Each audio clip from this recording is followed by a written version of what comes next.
Vote चोरी को लेकर राहुल गांधी के खुलासे के बाद अब एक और बड़ा खुलासा सामने आया है, जिससे चुनाव आयोग की निष्पक्षता पर सवाल उठ रहे हैं। इंडियन एक्सप्रेस की एक रिपोर्ट के मुताबिक वोट चोरी का काम सिर्फ कर्नाटक की अलंग सीट तक सीमित नहीं था, बल्कि कलबुर्गी जिले की कम से कम 2 और सीटों पर भी इस तरह की हेराफेरी को अंजाम दिया गया है। एसआईटी जांच में इसके पीछे बीजेपी नेताओं का भी हाथ बताया जा रहा है, जिससे यह मामला और गर्मा गया है। तो क्या है ये पूरी खबर, जानेंगे इस रिपोर्ट में। हाल ही में कांग्रेस सांसद राहुल गांधी ने कर्नाटक के अलंद विधानसभा सीट पर वोट चोरी का खुलासा किया था। अब इसी कड़ी में इंडियन एक्सप्रेस में छपी एक रिपोर्ट में एक और बड़ा दावा किया गया है, जिसे लेकर चुनाव आयोग की निष्पक्षता पर सवाल उठ रहे हैं।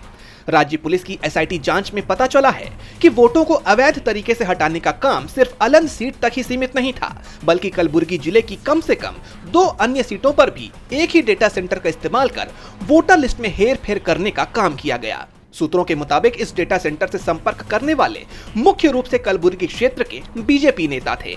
एसआईटी को पता चला है कि कलबुर्गी क्षेत्र के एक अन्य उम्मीदवार की तरफ से डेटा सेंटर के साथ वोटर लिस्ट में बदलाव के लिए एक समझौता भी किया गया था। एसआईटी के मुताबिक गुलबर्गा शहर की एक सीट, जिनमें मुख्य रूप से अल्पसंख्यक शामिल थे, वहां 35,000 वोटरों के नामों के साथ हेर फेर किया गया।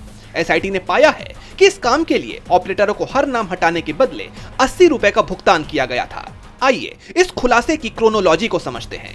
2023 कर्नाटक चुनाव से पहले अलंद निर्वाचन क्षेत्र की वोटर लिस्ट से नाम हटाने के लिए धोखाधड़ी का प्रयास किया गया। राज्य पुलिस की एसआईटी यानी स्पेशल इन्वेस्टिगेशन टीम ने जांच शुरू की।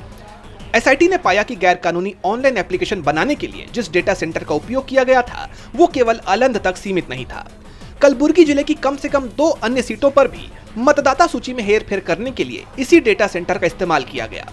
सूत्रों के मुताबिक कलबुर्गी क्षेत्र के मुख्य रूप से बीजेपी नेताओं ने डेटा सेंटर से संपर्क किया था। एक अन्य निर्वाचन क्षेत्र के उम्मीदवार की तरफ से वोटर लिस्ट में बदलाव के लिए डेटा सेंटर के साथ एक समझौता किया गया था।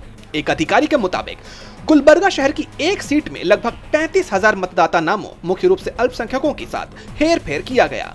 डेटा सेंटर ऑपरेटरों को कुलबर्गी के एक अकाउंटेंट के माध्यम से फंड्स ट्रांसफर किए गए। इस अकाउंटेंट को मुख्य खिलाड़ी बताया गया और उसका लैपटॉप जब्त कर लिया गया।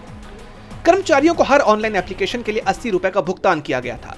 डेटा सेंटर का संचालन स्थानीय निवासी मोहम्मद अशफाक और एमडी अकरम कर रहे थे, जिनसे 2023 में पूछताछ की गई थी। अशफाक बाद में दुबई चला गया। 3 डेटा एंट्री ऑपरेटर से भी पूछताछ की गई और जांच की गई। अब सवाल उठ रहे हैं कि क्या चुनाव से पहले इस तरह की धांधली करने का प्रयास लोकतंत्र को कमजोर करने की एक बड़ी साजिश थी।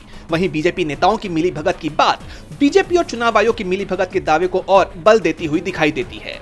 अब इस मामले में चुनाव आयोग या बीजेपी की तरफ से कोई सफाई सामने आती है या नहीं, ये देखना होगा। लेकिन एक बात साफ है कि इस रिपोर्ट से चुनाव आयोग और बीजेपी दोनों ही बुरी तरह से घिर गए हैं। डीबी लाइव की रिपोर्ट।